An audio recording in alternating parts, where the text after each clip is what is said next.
Episode 40, keputusan yang lahir dari tangis malam itu. Malam itu telah mengubah banyak hal di hati Kaya. Tangis Kiana yang pecah tanpa mampu ia sembunyikan lagi, terus terngiang di kepalanya. Untuk pertama kalinya, Kaya benar-benar mengerti, bukan sekadar cinta remaja, bukan sekadar ketergantungan.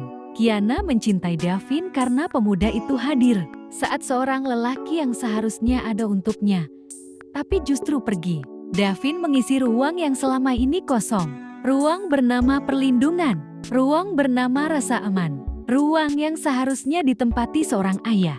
Dan itu membuat Kaya takut, sekaligus lega. Keputusan ini sangat berat bagi seorang ibu, membayangkan putrinya yang masih begitu muda akan menikah. Terasa seperti mimpi buruk yang menjadi nyata. Trauma masa lalu Kaya berteriak, mengingatkannya pada luka, kegagalan, dan rasa patah yang pernah ia alami.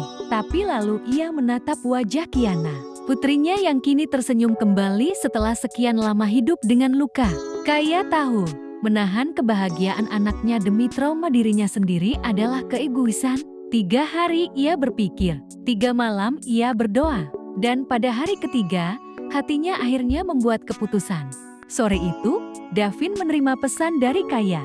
Singkat, formal, namun cukup untuk membuat dadanya tidak tenang. Ia tidak tahu apakah akan diterima, atau justru diminta menunggu bertahun-tahun. Sepulang sekolah, Davin datang bersama Kiana ke rumah itu. Langit mulai jingga, udara terasa berat. Kaya sudah menunggu di ruang tamu. Tidak ada senyum berlebihan, tidak ada basa-basi panjang. "Kalian duduk dulu," ucap Kaya tenang. Jantung Davin berdegup keras. Kaya memulai dengan suara yang tertata rapi, meski matanya menyimpan emosi. "Davin, ibu berterima kasih," katanya, "karena selama ini kamu sudah membuat Kiana bahagia."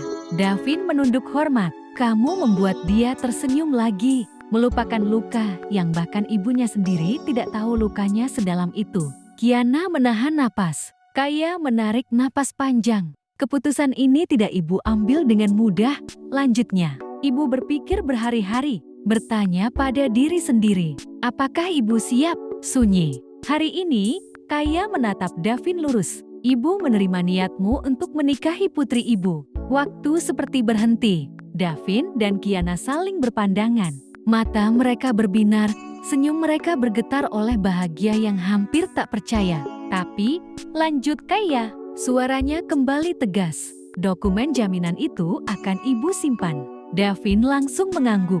"Bukan karena ibu mengincar hartamu," tegas Kaya, "melainkan karena ibu ingin memastikan kalau suatu hari dunia menyakitinya, ada sesuatu yang berdiri di pihak Kiana."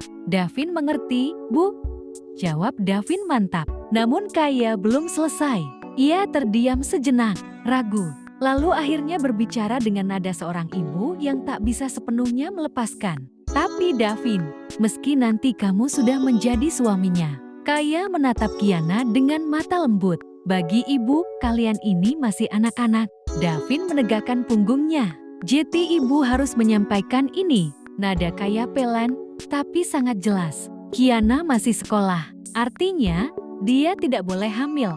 Davin terkejut. Ia benar-benar tidak pernah berpikir sejauh itu. Namun ia tahu, inilah saatnya menjadi dewasa. Ia menunduk sopan, lalu mengangguk mantap. "Saya sangat paham itu, Bu. Jangan khawatir." Kiana yang sejak tadi diam, langsung memerah wajahnya. "Ibu," protesnya malu. "Apa yang ibu katakan sih? Mana mungkin Kiana hamil?" Kaya menggelang pelan, tersenyum tipis melihat kepolosan putrinya. "Justru karena kamu terlalu polos, ibu harus bicara." Davin menahan senyum, menunduk, pipinya ikut memanas. Sore itu, tidak ada pesta, tidak ada pelukan berlebihan. Namun sebuah keputusan besar telah diambil, dan tanpa mereka sadari, di balik kebahagiaan yang baru lahir ini, mungkin saja gelombang besar sedang menunggu di depan. Cinta telah diizinkan, tapi bisa saja ujian cinta mereka baru saja dimulai.